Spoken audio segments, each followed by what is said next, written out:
that same thing, like based on your story, based on your programming, your predisposal, like the things that you were set up for, like the stage that was set for you, the cards that were dealt for you, crackhead.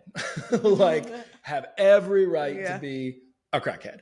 And I think I didn't even know the details at that time. I knew you shared with me, the age of your mother and the way that you were conceived. And I just was like, oh, damn, that changes everything. Like that just changes everything.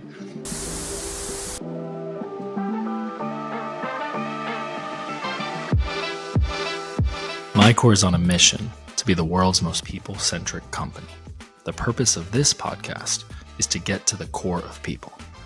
I'm your host, Nathan Bourne, and I invite you to join me as we deep dive into the personal and professional lives of our guests. We're going to learn who they are, why they exist, and what they do. We're going to hear their stories, the good, the bad, and the ugly. In other words, we're going to talk to some really cool people. Welcome to the MyCORE podcast.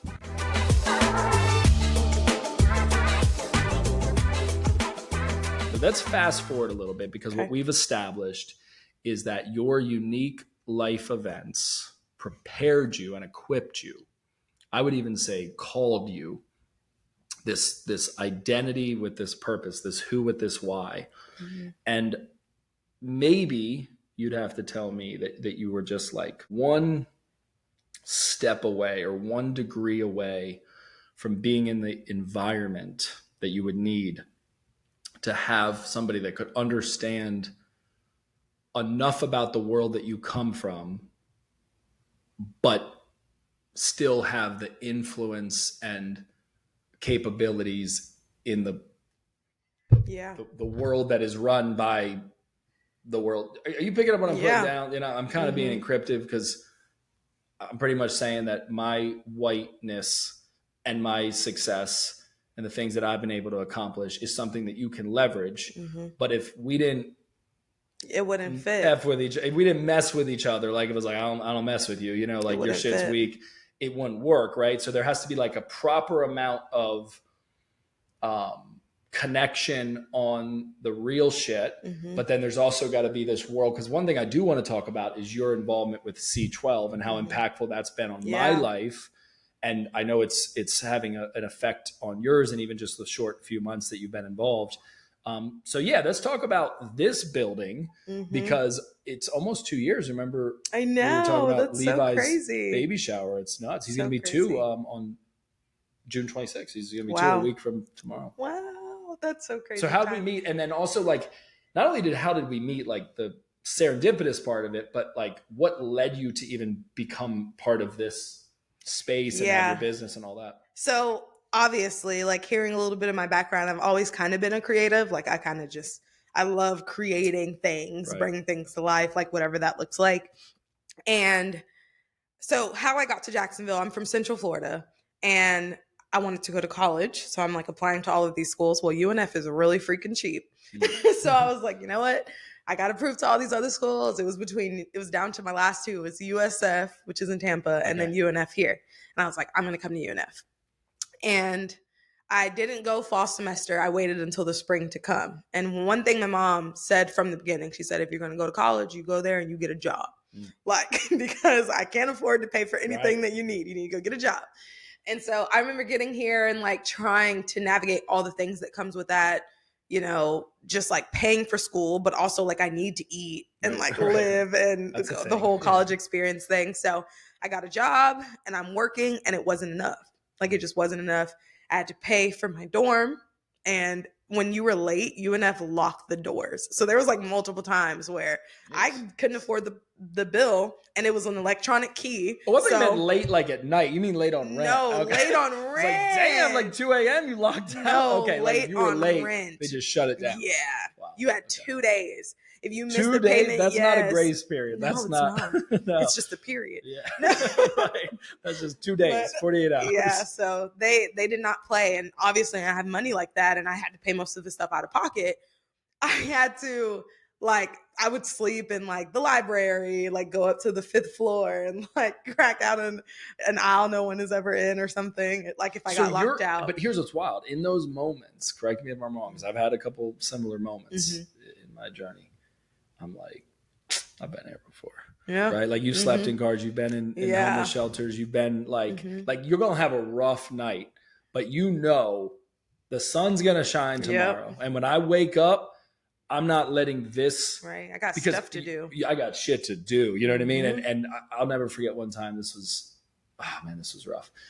I was trying to hit this like promotion or bonus or something from a previous company and career. And my brother, I was traveling. He lived like kind of an hour between these two places. And, hey man, can I sleep at your place and crash? He's like, yeah.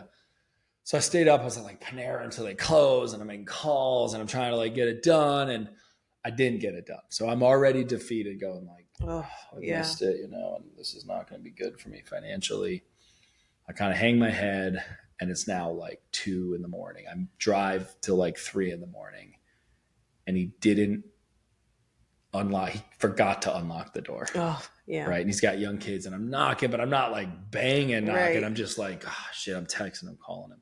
So I'm in his driveway. I sleep from like 3, and I'm in a 1987 BMW that I bought for $3,000, like a tin can. So uncomfortable. And I got to go to this event the next morning and speak at it, actually. But I'm not really made it yet. I've got a little bit of a story. People want to hear it. I'm making a little bit of money. But man, that was a brutal, brutal night, because I'm sitting in that car going, what am I doing with my life right now? Oof. And more context to that, I had left an Ivy League school as a Division I wrestler to pursue this entrepreneurial experience, this business. Yeah. I'm like a couple years into it. I think I was 23 at the time, not even 22. And I'm going like, what am I doing? But I remember the sun rising and my brother coming out at like 5, 6 in the morning, be like, dude, I'm so sorry. And I'm like, it's all good, man. Like, I think about that, you kind of just triggered that thought. But how many times have you had like one of those nights, right, where you're just like the demons of like, you're not meant to do this. You're not going to be anything special. You're not qualified. What are you doing? Are you an idiot? And then his mercies are new every morning, right? Oof. So the sun rises and you're like, not today, devil. Okay. Not today. And it's so crazy because I still have those moments. Like, right. I don't know if that's a little too vulnerable, but like, something will happen. Disappointment happens nonstop, especially when you're called. Okay. Your life is hard. You have no choice over it. And so like things will happen and I'll be like, man, like, dude, this sucks. Like, what am I doing? Am I not doing something right? Like, what is going on? I'm in this cycle, or it's not getting better. God, what are you doing? Yeah. And so you still have those moments, and you just have to be able to get up the next day. Like, you just have to be able to do that. That's good. And all the reminders will flood back. And isn't it amazing that every day there's like a freshness? It's like the dew in the morning, or you know, the sun rising. There's something that's just like redeeming and is new. Mm-hmm. So I think that's a bit of a metaphor for seasons in life, right? Like, it might not just be a night, like that was a physical night, or like maybe in the dorm room, you're locked out and you're just going like, dude, like rough night. But I think we go through like a year, that's a night. Oof. We go through 3 years, that's a night. We go through a summer, we go through a season, we go through a winter. And it's like the walking by faith, right? That's the main kind of cornerstone core value of MyCORE, is walk by faith. But it's not run by faith. Mm-mm. It's also not crawl by faith, right? It's walk. It's like, you've got to walk this thing out. Can I snap?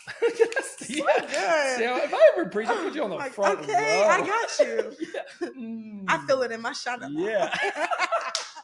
Yeah, whenever I get like on one of those kicks, I'm like, is someone making pie? Because she's you're like, that's some blueberry pie.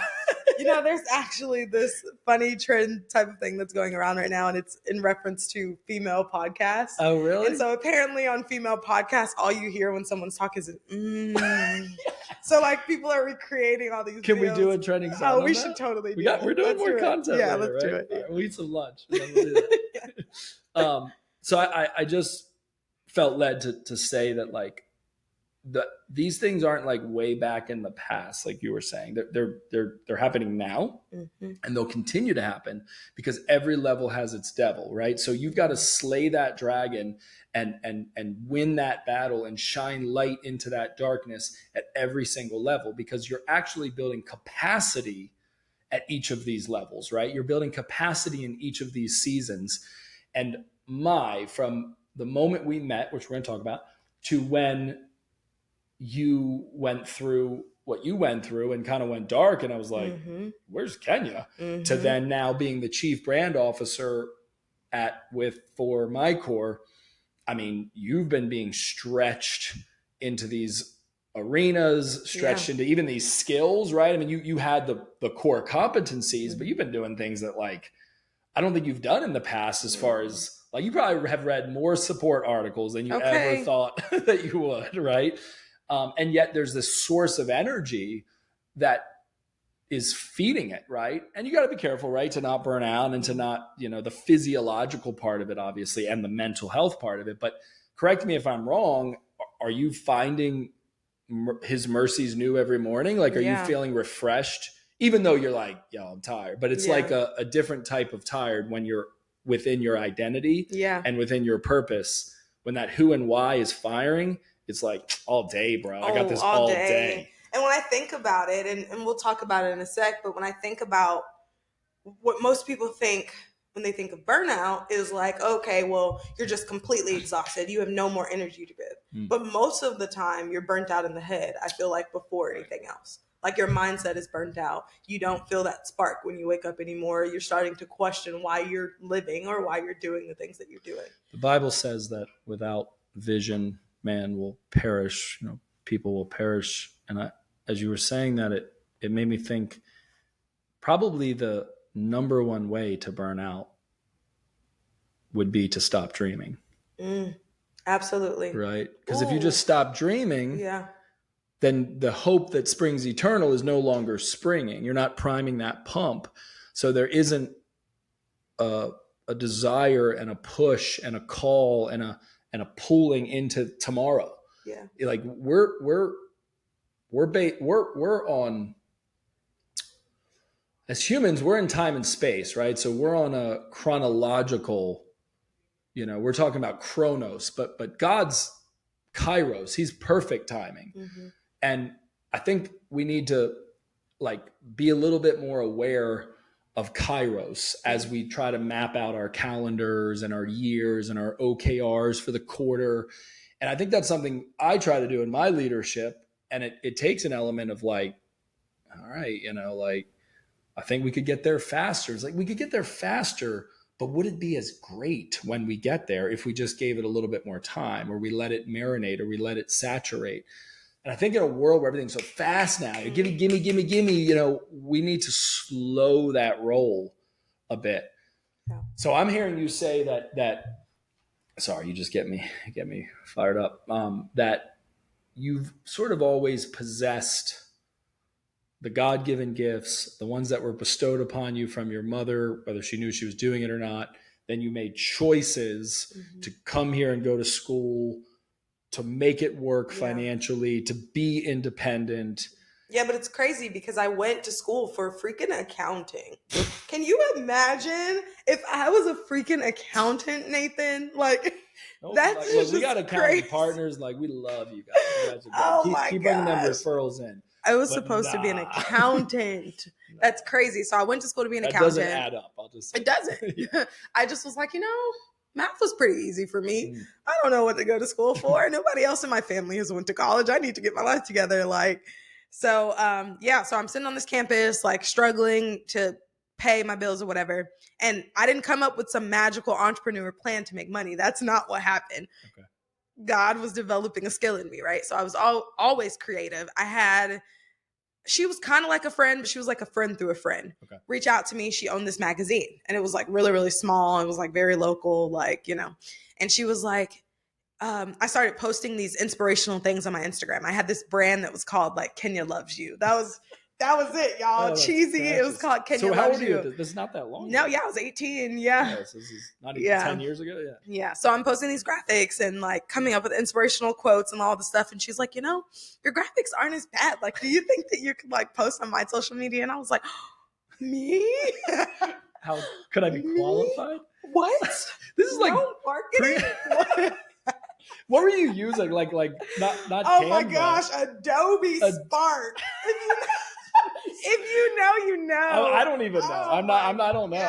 If you know, and I was making these super bright graphics. Think like super bright purple with a red font. It was terrible. It was freaking terrible. Had the nerve to throw my name on it like I did something. Oh, it was terrible. People read it were like, Kenya doesn't love me.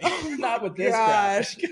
But I think she was just like, well, you're doing it. And I was like, okay. So she asked me to post for her.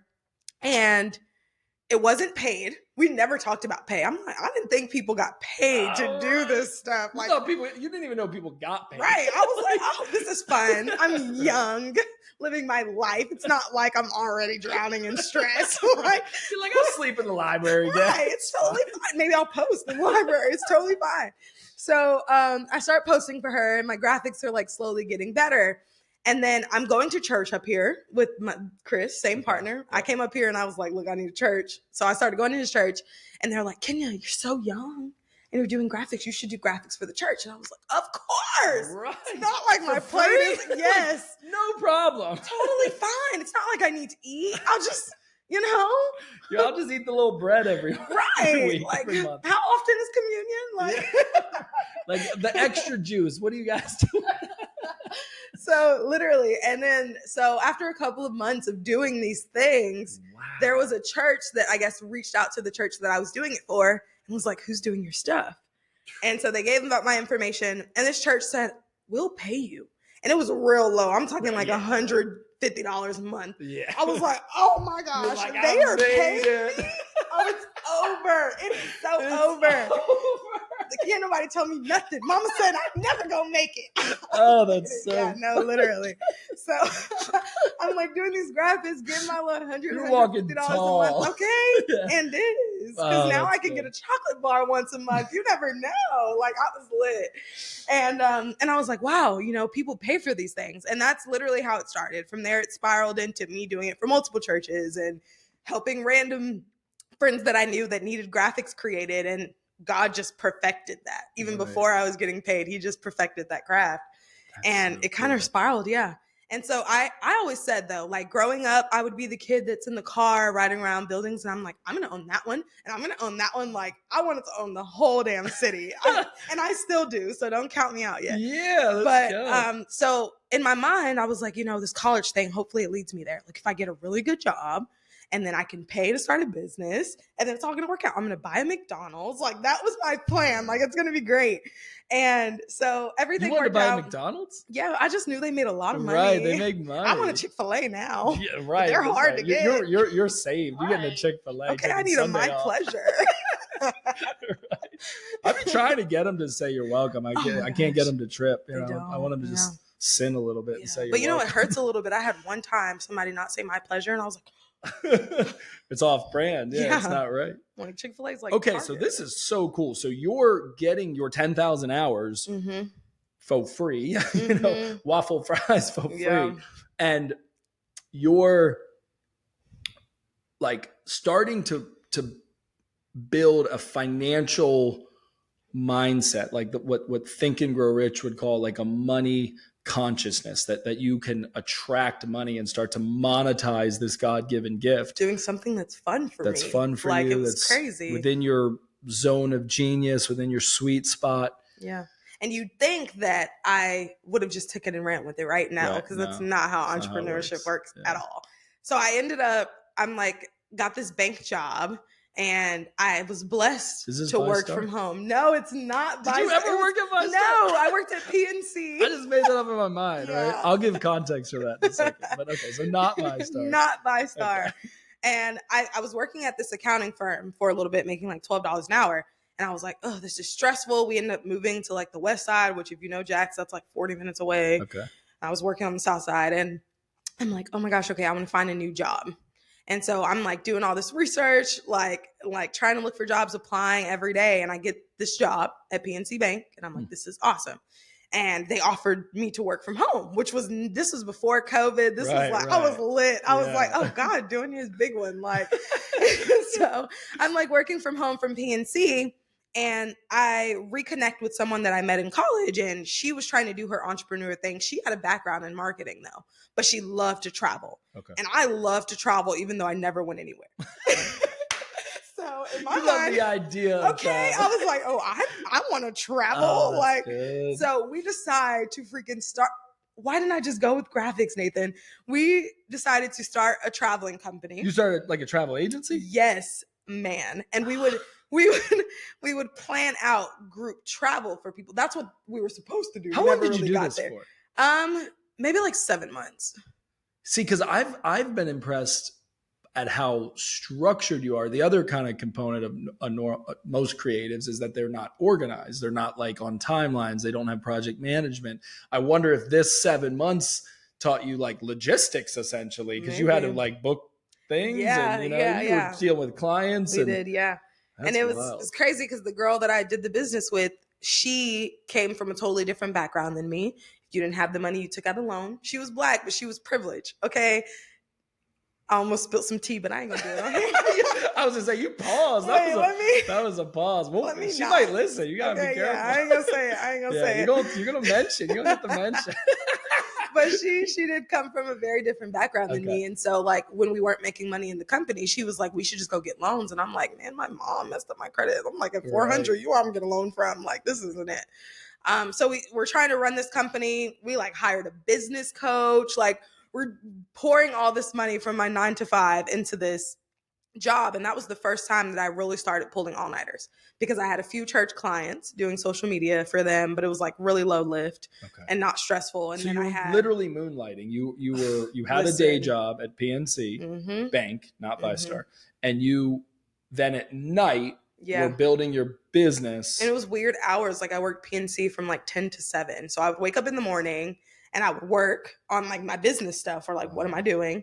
And then it was work from home. So like on my lunch break, I'm like making calls and trying to figure stuff out. Like it was just crazy. And then I get off and I'm working the entire night till like 4 a.m. That's, when quality time start fading for my partner. So it was just really hard. And so that was like my first real technical entrepreneur journey. Wow. And so this is 2019. This is like right before COVID hit. Okay. January of 2020 comes and I decide that I'm going to quit my job because I didn't struggle my whole life enough, Nathan. Like, so I'm like, you know what? I'm going to quit my job because I feel like I can, if I really had the time, I could take this social media thing really far and like, or this travel thing would be great. I'm trying to go to different countries. I ain't went nowhere yet. We drove to Miami like once. Your clients are asking, what's it like there? You're like, it's so my God. great. You want to hear some tea for real? I hope anyone that's listening doesn't know me back in those days. But tell me. We were trying to get people to book a group women's trip or whatever. We branded it and everything as like this self-care trip for women. And we never go nowhere. See, the girl that I did it with, she was more traveled than but I have never been anywhere. What we did is we went to the airport. Y'all, this is freaking crazy. We went to the airport, had empty suitcases, had on outfits, got passports. To get content. To get pictures. Because this is before video was as popping. Right. Literally, we went and took a bunch of pictures. Like outside of security. You can't go through. No, walking all through, went up the escalator. I'm talking about, I could pull up the receipts, Nathan. So freaking crazy. So we took all these pictures. Had a whole content day in the freaking airport. Weren't going anywhere. Had no plane tickets booked. You probably and we posted it and went ghost because we told people that we were gone. Oh my gosh. Yeah, I think Japan. I forgot where we were supposed to go. So you you're telling me you staged a fake trip. Oh yeah. You probably took the pictures in like the arrivals. Oh yeah. Oh yeah. Like people are like, you should see me. There's this cutest picture of me like with my leg up, just looking like I'm so excited to travel the world. I had people commenting on posts. Empty. I had people commenting on the post like, wow. It's so bad because I had like family members being like, wow, you're getting to see. go Kenya. And I'm just Sam, like, you were little do acting you as know, if. I'm at my house and I'm not posting on my story because I don't want y'all to think. Literally. I So mean, what it was worked. the point? Just to create pizzazz? Yeah, for people to think that we were really doing this, so they would trust us with their money and come on the trip. And it did work. It like worked. We got, Because then you had what appeared as a trip and experience. Oh and my people God. were like, "Oh my gosh, well, I'm gonna go. Let me know your next trip." I had people. Yeah, it was so crazy, so That's crazy. right Yeah. there. So January comes. I'm That's like, good. you know what? I'm gonna quit my job, and I'm like talking to Chris, and I'm like, Chris, you know, I'm gonna quit my job. Like, I'm done. Do you think this is good? And he was like, you should pray about it. And I was like, okay. And then the next day I was like, I prayed about it. I've been praying about it. Right. So I put my notice in and I quit cold turkey. No savings, no income for real from a business. Like it was so stupid. It was stupid, but it created a drive in me that I needed to have because I got bills to pay. Right. And I'm tired of struggling. Right. Yep. So it went from that. That company did not work out too well. We were not making any money and we decided to part ways. I decided to be like, no, I'm just going to put all my energy into Social Roots. This wasn't until after COVID had hit. You remember earlier when I told you that we were doing a podcast and we were interviewing van lives? We were doing that because COVID hit and nobody was on planes or traveling anywhere. So the only people that was really traveling was people who could drive to the different areas that they were traveling to. Yeah. God, you're so... We just have this in common too, because I love the creativity around making it work, like the ingenuity. I'm just thoroughly convinced that it's not about how many resources you have, but how resourceful you are. Yeah, come on. Right? And not even just from the standpoint of like, because you don't have many resources. No, like even if you have the resources, your shit's weak because there's no life in it. Like we can see that you didn't squeeze all the juice out. We can see that you didn't like make the most of it. And I think people can recognize when something's world class because it's been like formed and massaged and developed and reformed and re-massaged and redeveloped versus like just buying it. You know what I mean? Like there's a huge difference in that. And even in like the texture of the way that you tell the story, I can like, I'm like on this, ironically, this trip and journey that you didn't go on. Like I'm traveling with you in this fake ass trip. Right. but in the real story, the real trip, the real trek, keep going, dude. I'm like edging my seat. So yeah, COVID hit. We tried to make it work. It just, no one's traveling. So we ended up shutting the company down. And I was like, okay, I already quit my job. I'm already broke. Right. I need to figure something out. Like can't go any lower than this. Exactly. Yeah. So then I really took the whole content creation and graphic design seriously. Right. And I figured out how to build a website for myself. And like, I just started checking all the boxes and posting on social media and putting my brand out there and the work that I'm doing. Like, and it was real trash back then, but nobody was doing it. So like everybody would commit me because no one else was trying. Right, it was relative, yeah. But it was real trash. And I was real young. So yeah. So then I took it serious. You were ahead of your time. Yeah, it was crazy. Right? I mean, people weren't doing that. No, everybody looked at me crazy. I make fun of Jen just because I love making fun of my wife. Don't do that. She gives a crap. But like, I remember when we first started dating back in like 2010, 2011, she would like post these quotes, right, on Facebook. Like they were like just thought-provoking or positive quotes. And I kind of gave her like flack for it a little bit because I would be like, you just Googling quotes? like what's up with that? But she was way ahead of her time because it wasn't normal yet to be like, I'm an inspirational thought leader. Yeah. And she told me this story that was interesting. It makes me sad. She said somebody had sent her a message, essentially like a friend of hers being like critical about it and nasty about it. She said, yeah, so I just stopped doing it. I'm like, babe. Wow, yeah. Like, let me know who that person is. Okay, because like, we jumped why them. Don't we find out? Like, Kenya and I will just pay a visit. Yeah. It'll be a nice visit, right. You know. Like, we need to talk circa 2011. You talking shit. Right. So I love that you were like OG influencing and content creating and doing your thing before the algorithm supported this, so to speak, but the model was there. This is before Reels. This is when Instagram just... It's probably before anything live too, right? Like stories and lives and kind of real time. It was like, much more like... That was the beauty about last night. Right. Yeah, I got to build my business as they were developing these platforms. And I've always wondered, I wish people could see you work. Like, we need like a behind the scenes on the behind the scenes, like a BTS on the BTS, because you're behind the scenes and I watch you. It reminds me of like Edward Scissorhands. You remember that? Oh, yeah. Like, you know, he like takes the bush and makes it like a figurine or something, because you'll just be like, and you can hold a conversation. So I'm like, yes, this is my idea. I think we're going to go this way. And you're like, yeah.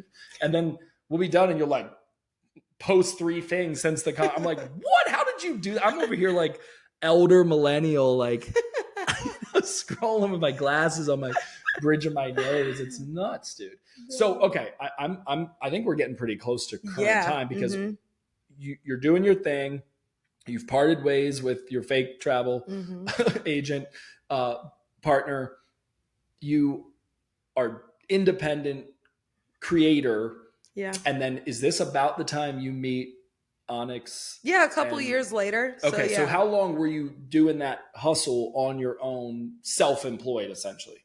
Like 2 years. Okay, so 2 years, you're doing it, you're taking on clients, you're making enough. Managing, learning as I go. I didn't know anything about a CRM. But you're monetized, you're charging, and like you've got real invoices. Low, but real low. Like, real low. Little more than the church, but not as much as like. Oh my gosh, they posting every day for like $100. Well, I remember us, even as we were with Joe, bringing market share to life and marketing and pricing that out, and you were like, what?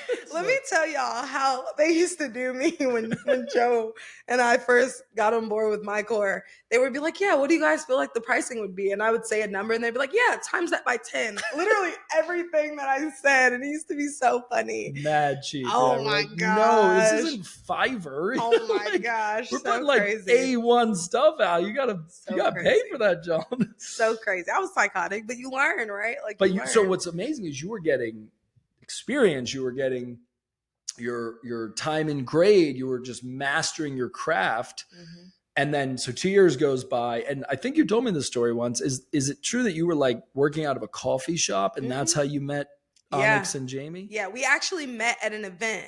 And then we end up relinking at a coffee shop. But cool. And that's literally how it happened. Like, we're going to Southern Grounds, which is like my favorite coffee shop in the world.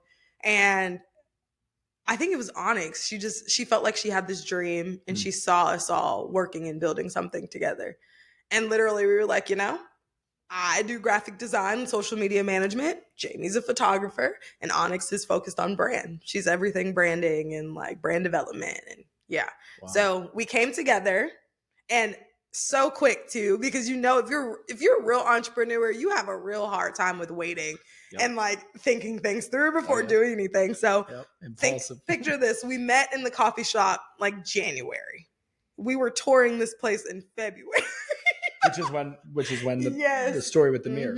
I think our move-in date was like March 2nd. And it was the weekend before we were technically supposed to get our keys. And we had convinced the workers here like to let us in and come in on one of the days in order to do our brand photo shoot. And so we're like chilling in here. Another fake photo shoot. Yeah. We even launched the company. Yeah, it was crazy. And so this is where our paths cross. This is really neat because I had just moved down here from Maryland. I'm essentially re-headquartering my life and the company here in North Florida, Jacksonville, St. Augustine. And I'm like, I just need an environment to work in that has like exposed brick. Like if it doesn't have be exposed, a vibe. Yeah, I gotta have a vibe. Like look at that exposed brick right there. Y'all can't see it, but it's nice. Yeah, I want to turn the camera. So I was like, I'll drive. I'll make the drive 30 minutes. I can use that time to talk to my team, to listen to podcasts, to just like, go there, be present, do the deal. Treat it real. Yeah. And I wanted it to be a nice space. So right across here at the hall in the other unit, the other suite or whatever, I paint a green wall, accent wall. I actually painted that one. I didn't paint this one. I paid for this one because I can't. Not again. Yeah, my brothers can paint. I cannot paint. And then I bought this mirror, and I'm sitting there at my desk, that desk right there, doing my work, and there's like these 3 girls that come up that are just like looking through the window, like fixing themselves on this mirror, right? And I'm like, I don't think they can see me. Mm-hmm. I think the glare of like the window and the fact that I was just sitting there, I think you guys just thought, and I'm kind of like, can I help you? And then we met, right? And literally, yeah. so I don't think you guys even moved in yet. No, we did our brand shoot. That was our brand shoot. That day. Mm-hmm. Oh, because you were probably fixing your hair for the brand shoot. Yes, we were trying to see if we were cute. Yeah. You were ready to pop literally, up. Yeah. So we were looking in your mirror and making sure that we looked good. That's so funny. And then we met Nathan, literally. That's so cool. So then I become a client of yours. Mm-hmm. Yeah. We start dabbling in content, right? Mm-hmm. Which was foreign to me, right? It's like I've done these speaking things. I've trained. I lead the team on Zoom. But now it's Kenya in front of me, like asking me questions. Mm-hmm. And I remember telling you, it's funny how things evolve. Yeah. I remember telling you, like, yo, I'm not doing the, like, point to this and point to that. And I'm not like when the sound, you're like, trending sounds. I'm like, yeah, I'm not doing trending sounds. You're like, yeah, don't even worry about it. Next day we schedule, you're like, all right, so the first trending sound. Like, literally. He didn't understand, though. You didn't have to point. We just did it. You can go look at them. They're there. So we start, like, doing this, right? And I'm like, oh, okay, this is a unique space, I've got to figure out. And then that partnership, that trinity, just didn't come together as the way you guys thought it would, right? Yeah. And I know, like any, business, if you own a business and you're listening, like there's times where things are tough and are going sideways, and you don't want to let your clients necessarily know that until you absolutely have to. But I know enough about how business and partnerships and these things. Now that I know you knew a lot. I knew a lot. Yeah. Because now that I've heard your story and we have really vulnerable conversations, I could be like, Nathan knew that I was going through it up in the office. He would come visit me and I'd be like, I knew it. So I tried to, like, hey, I could maybe just, I don't know, advise a little bit. And then there was a little bit of a amicable but disbanding, right? Mm-hmm. And then it's like, okay, Kenya's now back on her own, right? You're back on your grind alone. Probably was relieving in a lot of ways, right? Because then you're like, all right, this is my zone, my jam. It was relieving, but it was also really difficult because, when you go through something and you make decisions, the way that you come out on the other end requires a shift. You have to pivot, whether you want to or not. Yep. There was no way that I could have left Trinity and did things the exact way that worked for me all those years that I was by myself. And that season was so important too. And it's fun to speak to it, because I remember being in this building down in the garage with the 3 of you, because what would happen, it was first like the 3. I'm a new client. You're kind of like, oh, let's just get to know Nathan and we'll do this. And then it was like just kind of paired off because of your forte with social media.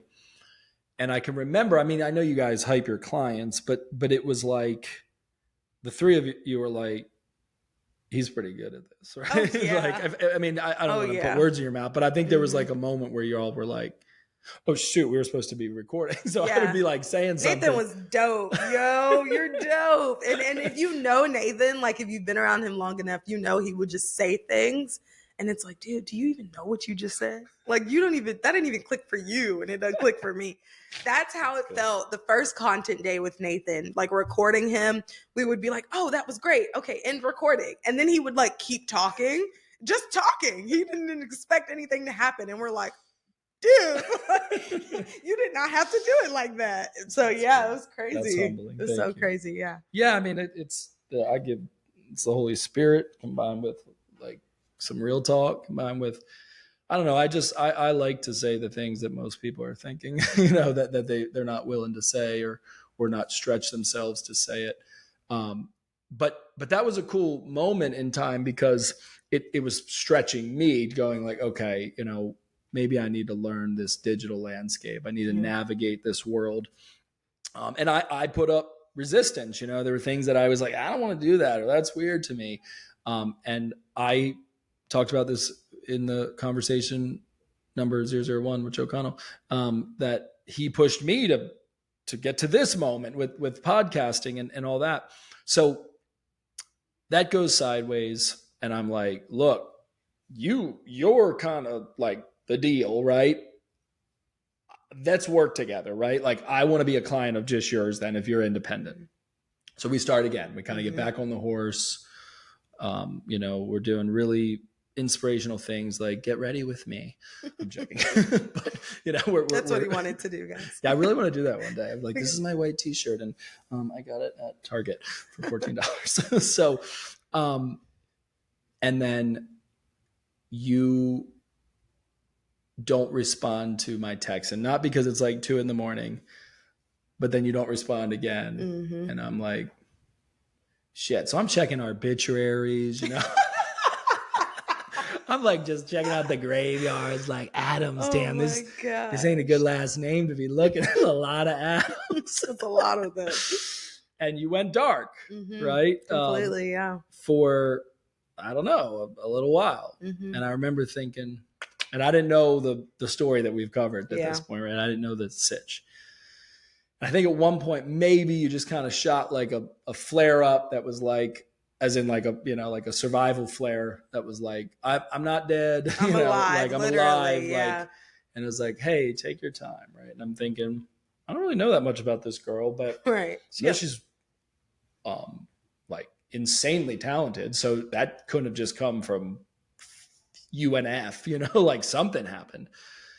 And then we meet here in this office. And I think that was a moment where we sort of broke through on our relationship, because you opened up and told me, hey, this is my deal. And describe to me a little bit about this like week where you just laid in bed, right? Didn't you like literally? It was hard. Okay. And it's crazy because you see things in movies when they talk about going through a depressive episode, and it's kind of like, oh, all lights off, they don't shower. But like, if you really let yourself get there, it can actually be a reality. Right. And then when I would watch movies or people would say things like that, I'd be like, no way, they're just exaggerating. Like, you can be depressed and be sad, but there's no way you're like sitting in the dark. Like, there's no way. Until that moment. And it was such a shift because, like I mentioned a few minutes ago, it's like I had got out of this partnership that everything should have aligned for it to be successful. Wow. And so when it was really such a wake-up call. It doesn't make sense. When I think about that, that's true. Yeah. So because they're awesome, right? Like they're great people, super talented. Oh my gosh, yeah. That just makes sense, but somehow it didn't. If God's not in it, right? If there's not a sort of magic in it. I mean, for us, we have a certain lens that we put that through, but there's a chemistry, there's a sort of a magic that has to happen. We call it the MyCORE magic, right? That there's sort of this like elixir, this kind of, I don't know, this glue in all of it that bonds it. Right. And for whatever reason, that didn't culminate. But now, maturing by the day is recognizing that what needed to happen in that situation happened. Like, I got a lot out of it. I was running this business by myself. I had brought on a few contractors to help me sometimes, but I didn't have a legit, like, what do your processes look like? Right. Like, we hired a board. Like, we had a board on like to help us make hard decisions. And we did everything right to check all the boxes that a business should check. And half of those boxes I didn't know anything about before joining Trinity. You didn't know what you didn't know. Exactly. Right? Exactly. So I think, like, even though the end result, we didn't make it to the end together, we made it to where God needed me to make. Right. And so I left this partnership. I'm confused. I'm in another state in my life. Right. We talked about having those recurring moments of being like, what am I doing? Yeah. So I'm at the state of being like, what am I doing? And I get hit with health issues. And I'm like, oh, okay. God, okay. This is just sure. Okay. Why not? Wasn't enough, huh? Okay. Good. Yeah. Load that on. Literally. So I'm sitting in this place. I'm also navigating conversations with all of the clients that we had together and like trying to figure out what that looks like and awkward conversations with them. And it was a lot. It was just a lot. And it was the very first time in my life where I felt like I stopped fighting. And I was like, you know what? I'm not fighting. I don't care no more. Because every time I fight and I keep going and I'm struggling and I get knocked down and I pick myself up and I give me some inspirational talk in order for me to keep pushing, it always results here. So that was the very first time that I was like, I'm done fighting, God. I'm so over you it. surrendered. Absolutely.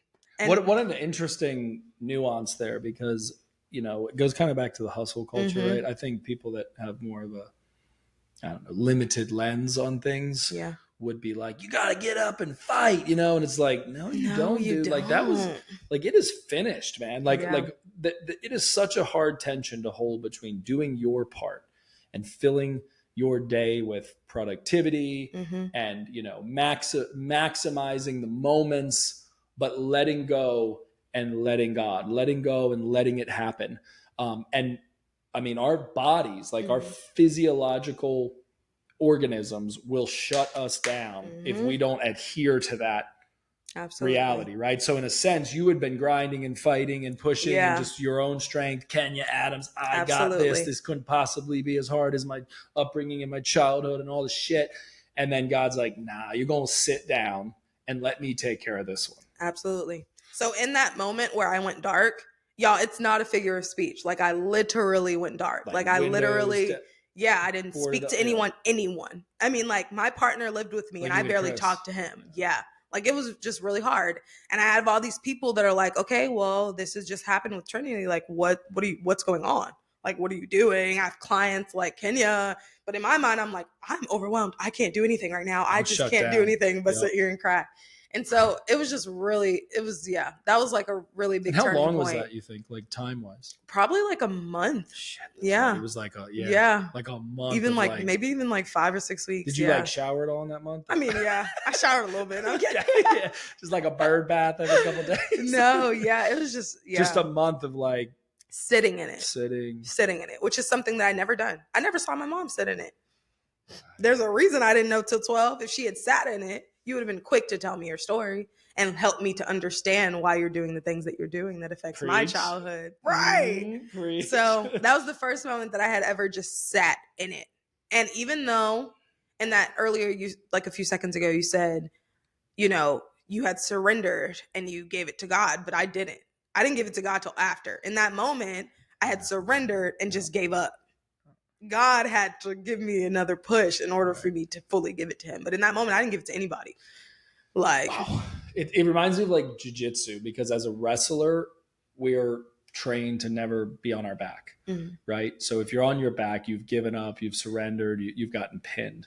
But in jiu-jitsu, you can fight still from your back. It's still a pretty strong position.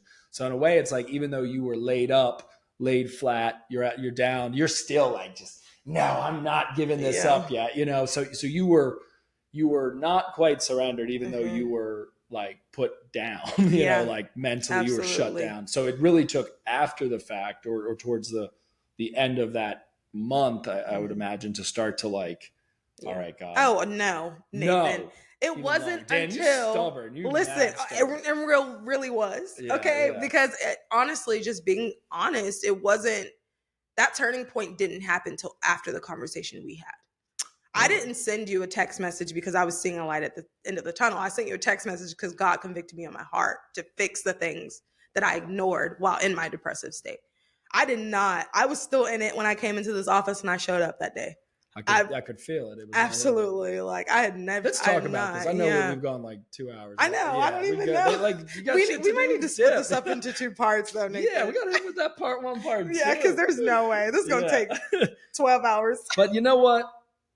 It's like, this stuff deserves so much context, because I think that people that we surround ourselves with that are strong, that are capable, that do the deal, that have all these different roles, whether it's being a mother, a father, a boss, an employee, a business owner, an entrepreneur, a pastor, a steward, like, they deal with this, right? And they might have a month of darkness. They might not sit in their room in the darkness, but they're in darkness, right? They're in the cloud. And it's like, you got to have like a jolt, right? And typically, normally, from what I've found, it's not yourself. You can't conjure it up in yourself. Yeah. And even though God could pull you out, there seems to be a scenario that it's like this Trinity, right? It's this sort of Trinity between you and God, and then you and another person that comes in and says, hey, you were wonderfully and fearfully made. Like, this is not of your making. This is not of your calling. And it's multiple people. Like, I think that, really, I think God gives you multiple people to confirm the things that one person told you. So I don't think I would have came out of that spot if I didn't walk into your office that day and you basically tell me I had a choice to be a loser. Talk to me about this, because sometimes in those moments, especially if you're kind of vibing or it's the Holy Spirit, like it's kind of like you're saying, you just kind of go, I just went off, and I was like, I don't know her that well, but I'm just gonna bring it, So I kind of blacked out. I don't really know what I said, but something. Tell us a little bit about that moment, because I know you're sitting there. I'm sitting there at my desk. I'm hearing your story. You're telling me just kind of like high level, but like, oh well, damn, yeah, of course. And then something happened. I remember being like just hitting you kind of hard. It wasn't like, I don't know. I mean, maybe I should be better about that. Like, oh, that sounds really tough. No, but you got to think about how I was raised. Right. They don't do that. My mom never coddle you. Yeah, it was weird, like being around Chris's family, because they were so I love you and giving hugs and kisses, and I'm like, bro, we didn't touch. Like, touch like me. That is not. Yeah. So in that moment, whether you blacked out or not, God put the words into you to get me straight, because I came in here, I already was like, okay, I got to deal with this. Right. Like, it's going to be a hard conversation. I don't even know. I might just start crying in this man's office because I'm still processing everything. Like, and I'm sitting here, and at first Nathan's just listening like a normal listener. And he's like, yeah, that's crazy. And yeah, I was wondering, and like, normal stuff. And then something just clicks in his head and he goes, well, do you want to be a loser? And I'm like, no, I don't want to be what do you mean? Like, what kind of question is that? I don't want to be a loser. And he's like, but you could totally be a loser. Like, I would support you if you became a crackhead, or if you went and got a job for ViStar and never did any of the stuff ever again. And I'm sitting here looking at this man. There's there it is. Yeah. I'm sitting there looking at this man like, this man is crazy. Like, why did I come here? Like, what are you talking about right now? But it really was exactly what I needed in that moment. For you to look me in the eye and be like, this is the day that you make a choice. You either choose to show up tomorrow, or you choose to go be normal, regardless of any of the things that you've overcame and the things that God has told you that you're going to do. And in that moment, I needed someone to not give me a hug or tell me that everything was okay. I needed someone to make it make sense on why I started fighting in the first place. So I feel like that's what you did in that moment.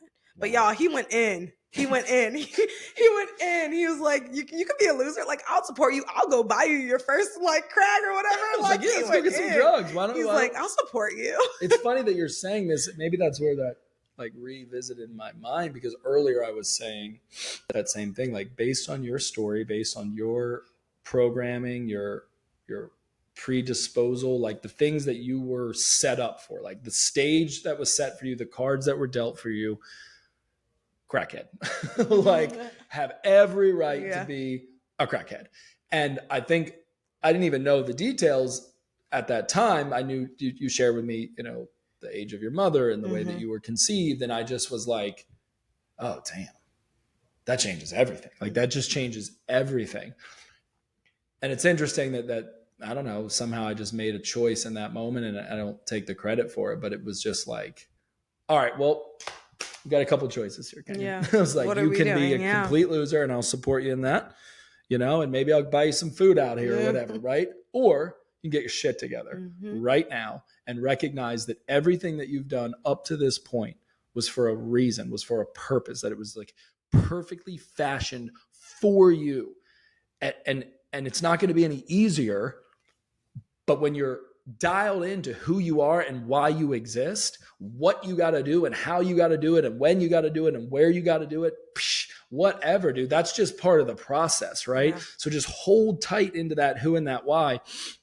And you came out of that like, let's go, right? So we re-engaged, started working together, and then the timing of Joe getting involved and bringing the marketing and now market chair. And I remember sitting here saying, Kenya, you should just like be on our executive team. Like be part of the leadership, be our chief brand officer, and just bring all this talent that you have. And I will pay you a salary to do it. I will give ownership in the company. And we went like fully in, all in. And man, what we've been able to bring to life even just in that short time, because that, I don't think it's even been a year. No, right? No, 6, 7 months, 8 months. Yeah, 9 months? Yeah. Man, towards the end of last year. Yeah, that's good. So crazy how everything panned out, and I don't know. I'm grateful though, because I do feel like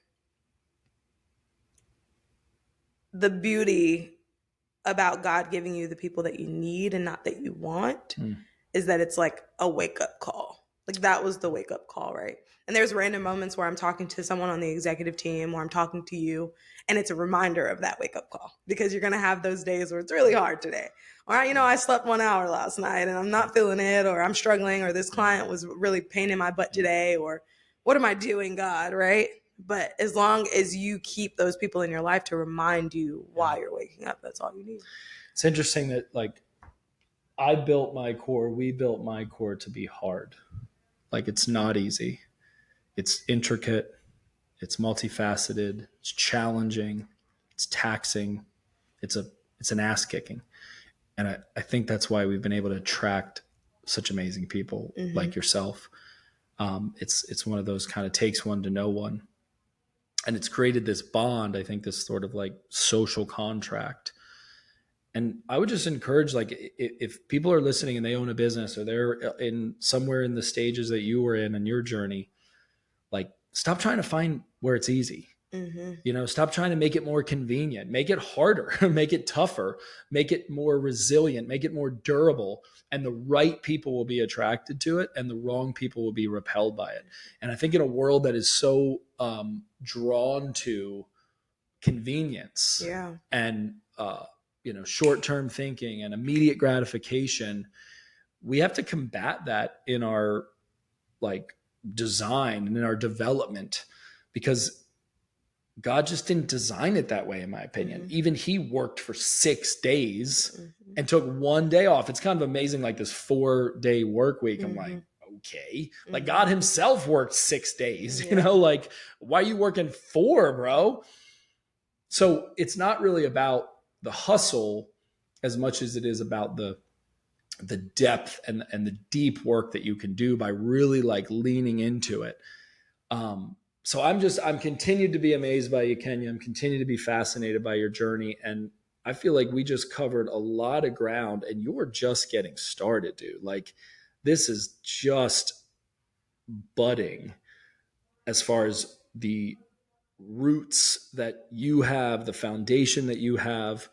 And that's why I'm so committed to making sure that you're in the best environments to flourish. And we mentioned C12, right? This has been life-changing for me.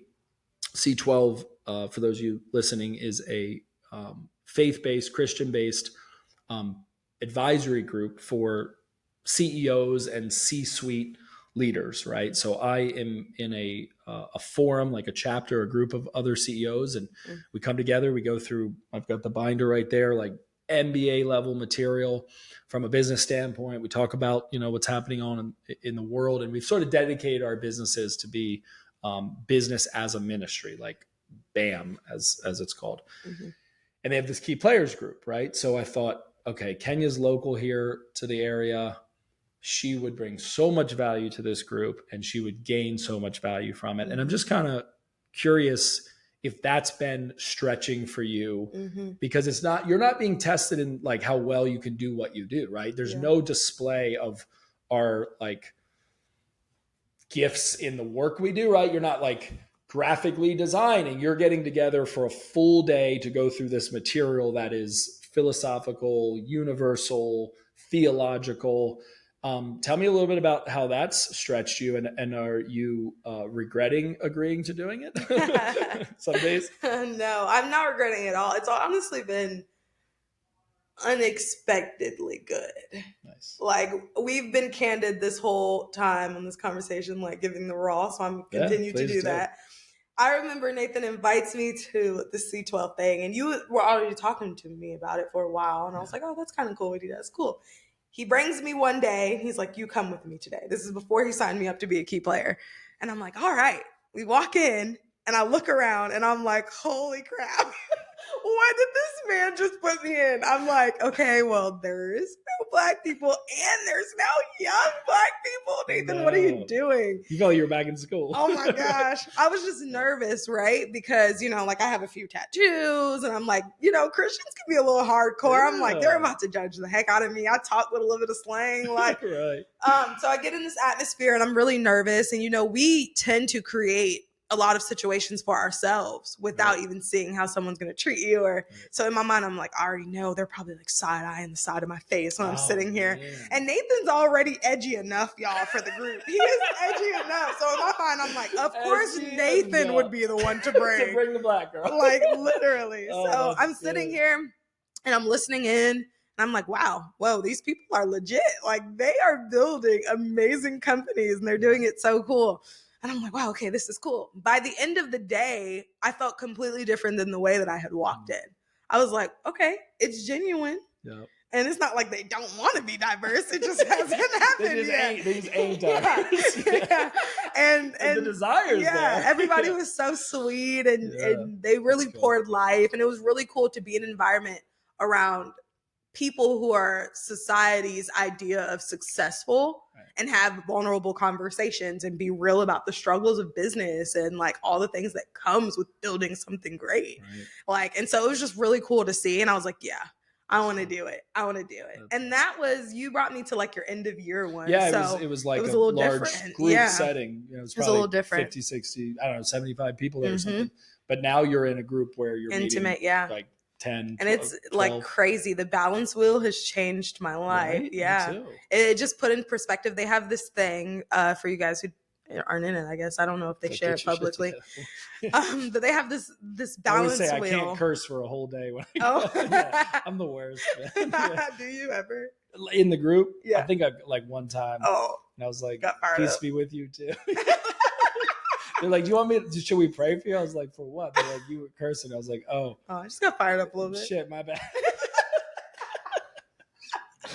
Oh my god. I've been working, I'm like PG-13 now. Yeah, you're doing really good. Good, Like, C12 has changed you. I'm a better person.